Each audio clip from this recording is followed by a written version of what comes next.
You're watching KCAL9 News at noon. Well, excitement on the Walk of Fame this afternoon. Fans turn out for Sir Anthony Hopkins. We'll take you there live. And John Bon Jovi is rocking out in the new arena these days. We'll tell you about his venture into sports. Plus, an ancient scroll is making a first appearance here in the Southland. It's a Torah that had its beginning centuries ago. Stay with us.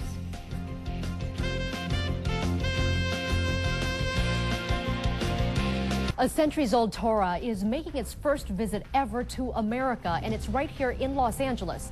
The story of how it survived the Nazis is downright amazing. An 800-year-old Torah with an amazing history is in the Southland for the first time. A Torah is a handwritten scroll of the first 5 books of the Old Testament. Every synagogue has at least one. Religious writings this old are seldom seen outside Jerusalem. This one is from the Greek Isle of Rhodes. It's now the Temple Tifereth Israel in Westwood. And what a lesson this Torah offers in hope. It survived the Nazi occupation of Rhodes, hidden with the city's Muslim Turks. Right during the World War II, it was given to the Turkish authorities in that Rhodes community for safekeeping because the Jewish situation was more insecure because of the German occupation. The Jews were deported. Very few survived, and after the war, the Turkish authorities gave the Sefer Torah back to the few survivors of the Holocaust. The Torah now belongs to a Jewish synagogue in Buenos Aires. It will be in Westwood until next spring, and it can be seen by appointment only.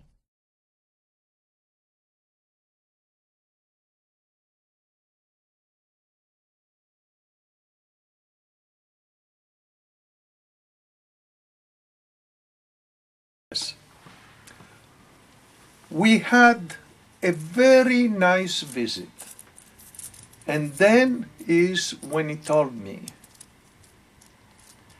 that during the first bombardment of the Royal Air Force,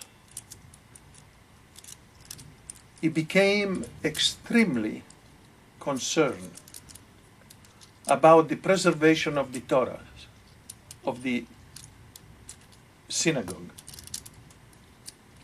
The following nights, due to the fact that the bombardment was continued every day, he ventured with an assistant to the temple.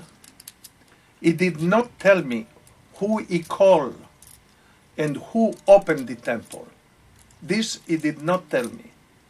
But all I know is that he told me that one of the greatest moments of his life was when he was able to embrace the Torah and take it and put it under the pulpit of the mosque, because he knew that no German would ever think that the Torah is preserved under the pulpit of the mosque. This is how the Sefer Torah was saved. By a divine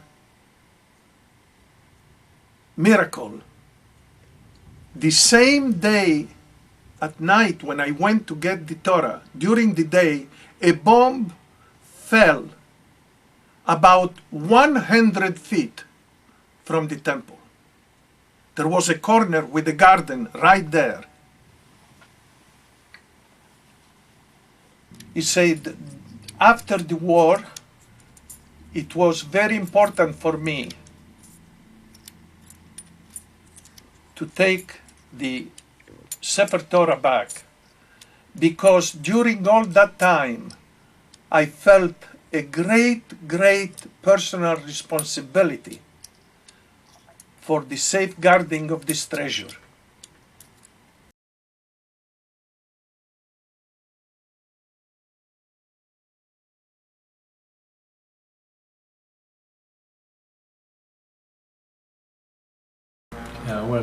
I was the rabbi of the community Shalom in Argentina, and Mr. Salomon Notrica was the president at that time. and he went to Rose to take that Sefer Torah. And I remember two things. First, I remember our emotion when we first opened that Sefer Torah, and we saw how much joy it was that we dated approximately to the time of the Inquisition. So to have that Sefer Torah in our hands was a unique feeling. And I remember that we took the Sefer Torah to enter into the synagogue to do the Achnasat Sefer Torah. And all the congregation was invited, hundreds of people were in the streets, and we took the Sefer Torah under the chuppah. And everybody was crying of emotion. And it was a very, very touching experience, because we felt ourselves closer to our tradition, to our past, to our memories. Our memories came to life with the Sefer Torah.